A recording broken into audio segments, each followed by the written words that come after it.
Ya salió un informe de una consultora, de un grupo de personas que van haciendo algunos análisis que pertenecen a Claudio Lozano, o al menos Claudio Lozano es uno de los participantes del Instituto de Pensamiento y Políticas Públicas. Él fue funcionario en el gobierno anterior, en el Banco Nación, pero tiene un trabajo académico en cuanto a al relevamiento de datos. Pero antes del informe vamos a ver dos videos, dos alocuciones, donde muestran quizás la postura del oficialismo del gobierno nacional con algunas pautas o con la percepción de cómo la sociedad vivimos el presente en cuanto a la crisis, en cuanto a la evolución de los salarios, en cuanto a cómo vamos viviendo este proceso que no inició, por supuesto, el 10 de diciembre, pero sí agudizó un proceso de caída de poder adquisitivo. Primero, Lila Lemoine quiso defender la actualidad o alguna cierta recuperación y dijo esto. Falta a muchos sectores, sin embargo en algunos sí empezó a reactivarse y empecé a recibir comentarios de gente, no es para festejar porque hay gente a la que todavía le va mal, pero me están diciendo, che, ¿sabes que me está yendo muy bien? ¿Sabes que empecé a vender de nuevo? ¿Sabes que...?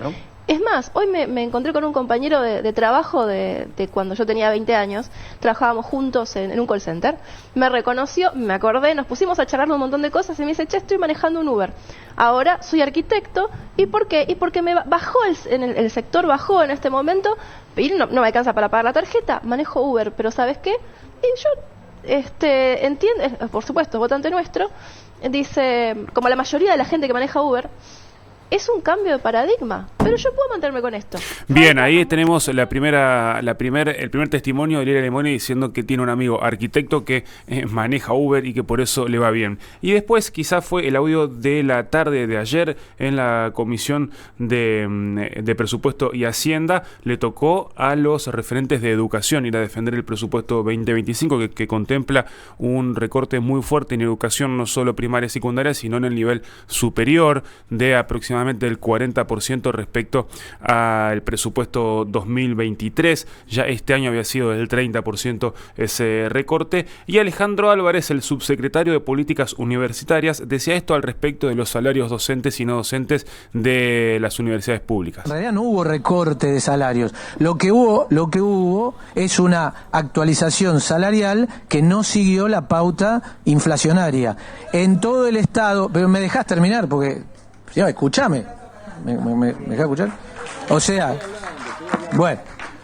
Pero escúchame, yo te escuché, ni te interrumpí. Ahí estaba, decía, actualización salarial que no siguió a la inflación. Bueno, la pérdida del poder adquisitivo en el sector universitario alcanza o supera en realidad el 30%, y si lo comparamos respecto a la inflación es mucho mayor ese número. Pero el informe, y en contraposición a lo que es el ingreso medio de la población, este informe de ganadores y perdedores del primer semestre del gobierno de Milei comparado con el primer semestre del año 2023 muestra que hay ciertos sectores en los que sus balances les fueron más que favorables, algunos por cuestiones externas y otros por cuestiones directamente de política de ingresos nacional.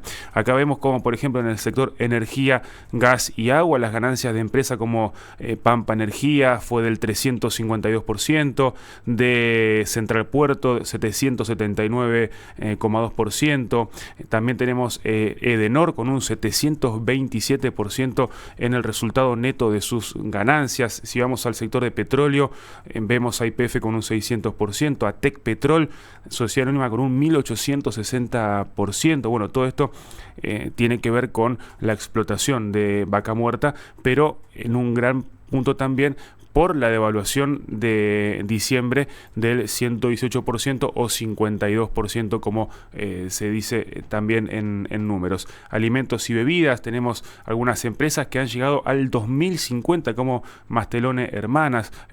Si vamos a la siguiente placa, vemos las principales ganancias de las empresas que cotizan en bolsa, el sector financiero, con, por ejemplo, el Banco Santander 727%, Telecom Argentina 2080%, bueno, producto de las desregulaciones que vivieron el mundo de las telecomunicaciones, donde se liberaron los precios y vimos todos aumentados en nuestras facturas. El único que acá desciende es en el grupo Clarín, un 1.154, también por el cese quizá, y esto tenga que ver de la pauta oficial, además del aumento de los servicios. En el sector agropecuario tenemos con un 832% a Molinos Agro por el cese de la sequía y el aumento de la producción y la exportación.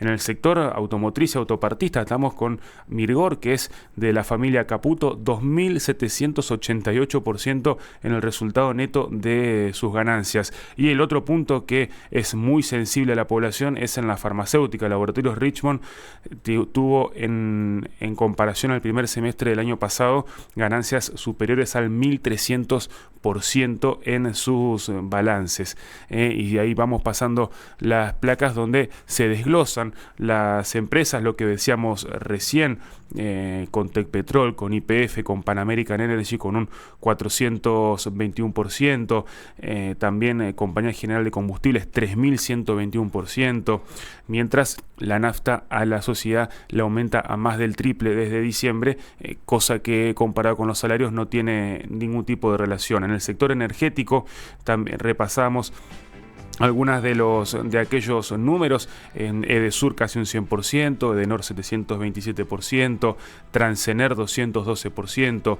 En el sector alimenticio, que es la siguiente placa, es lo que podemos ver que está más cerca de nuestra cotidianeidad, porque Arcor tuvo una variación del 656%. Son 3 empresas las que predominan el mercado alimenticio en Argentina: Arcor, Mastelone y Molinos Río de la Plata, de la familia Pagani, Danone, Dalpoint y Mastelone, que es el grupo empresario Mastelone, y Molinos Río de la Plata de Pérez Compán, donde las ganancias van del 656% en Arcor, 2.050 Mastelone, 378% Molinos del Río de la Plata, y otras 3 empresas que están en este informe, 682. ¿Cuál es el porqué? Bueno, una de las cuestiones es la derogación del programa Precios Cuidados, tan cuestionado en el control de precio en ciertos programas de gobierno, más cuando la inflación es muy alta.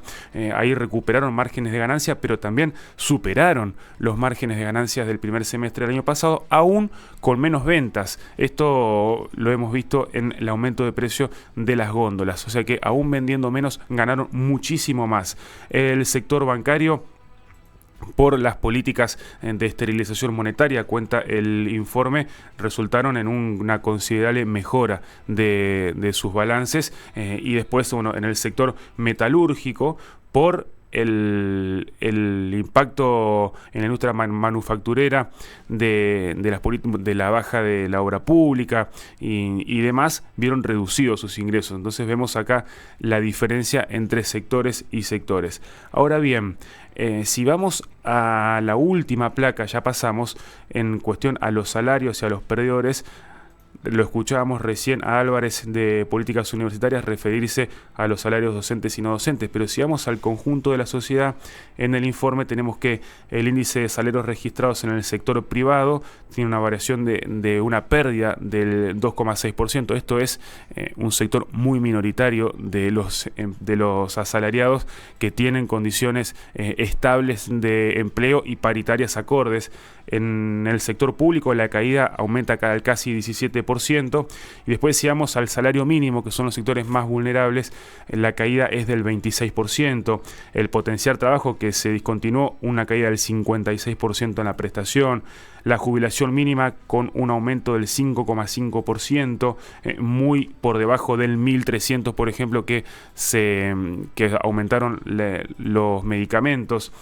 El haber mínimo más el bono tiene una pérdida del 3% por el congelamiento de este bono de 70.000 pesos, y realiza una canasta de 2 potenciar trabajo, más asignación universal por hijo, más alimentar más 2 hijos. La pérdida del poder adquisitivo de ese combo da un resultado de menos 21%. Entonces, este informe me pareció interesante traerlo sobre ganadores y perdedores. No necesariamente uno ganó en detrimento del otro, pero sí podemos ver la repartija del ajuste. Como decía, que todos los sectores hacen un ajuste o todos los sectores hicieron un esfuerzo, en palabras del oficialismo. Bueno, esto no es tan así. Por la recuperación del margen de ganancia y por la desregulación en la potestad también de aumentar los precios, vemos como algunos sectores se han llevado gran parte de los ingresos. Hay una transferencia de ingresos de los sectores medios a estos sectores empresariales que, ayudados por cuestiones del fin de la sequía, ayudados por cuestiones también externas de mejora del tipo de cambio y la devaluación impuesta por el gobierno nacional, arrojan este número. Una baja muy fuerte del poder adquisitivo de la media de la sociedad o los sectores asalariados, registrados y no registrados, un aumento de no solamente de la desocupación, sino de personas empleadas que buscan un segundo o tercer trabajo, y las ganancias extraordinarias del sector alimenticio, petrolero, energético, bancario y financiero en nuestro país. 9:30